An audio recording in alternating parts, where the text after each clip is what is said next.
सकते हैं अलंकार। अलंकार का मतलब होता है आभूषण। अलंकार का मतलब होता है आभूषण। अब अलंकार होते क्या है? सिंपली होता है कि अलंकार जो होता है आभूषण होता है, लेकिन जहाँ काव्य की शोभा बढ़ाने वाले उपकरणों को अलंकार कहते हैं।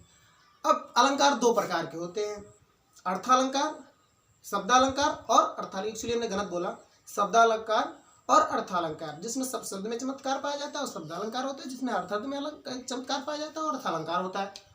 अब जैसे कि शब्दालंकार जो होते हैं वो तीन प्रकार के होते हैं, अनुप्रास और यमक और श्लेष।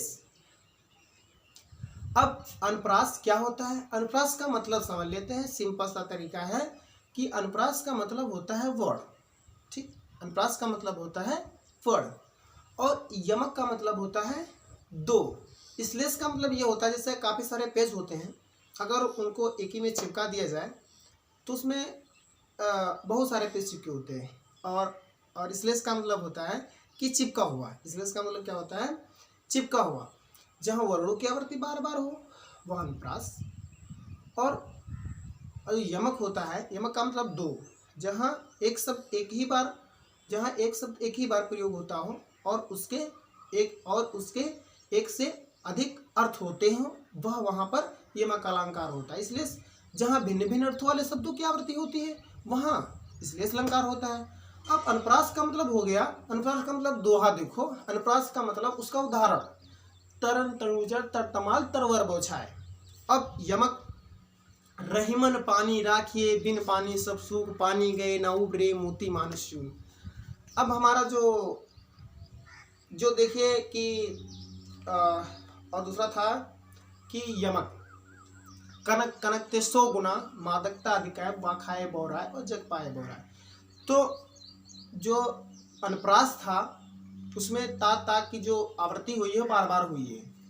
आवृत्ति जो हुई है ताकि वो बार बार हुई है। तरन तरुजा तत्मा तरवर बोछाए वखाए, तरन तरुजा तत्मा तरवर बोछाए। मैंने गलत बोला, उसमें एक में यमक वाला बोल दिया, मैंने गलत किया।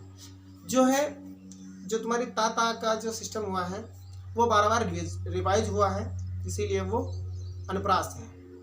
अब जो रहीमन पानी राखिए बिन पानी सब सूख पानी गए ना उबरे मोती मानुष्यों, इसके बहुत सारे दोहे हैं, बहुत सारे उदाहरण हैं। और जो रस जो होते हैं हमारे 9 प्रकार के, उसे माने गए हैं 11, लेकिन 9 होते हैं। तो रस जो होते हैं वो 9 प्रकार के होते हैं। तो करुण हास्य श्रृंगार मिलकर वीर भयानक शांत बना। करुण हास्य श्रृंगार मिलकर वीर भयानक शांत बना। करुण हास श्रृंगार मिलकर वीर भयानक शांत बना। शोक हास रत के उत्साह से भय भी निर्वेद बना।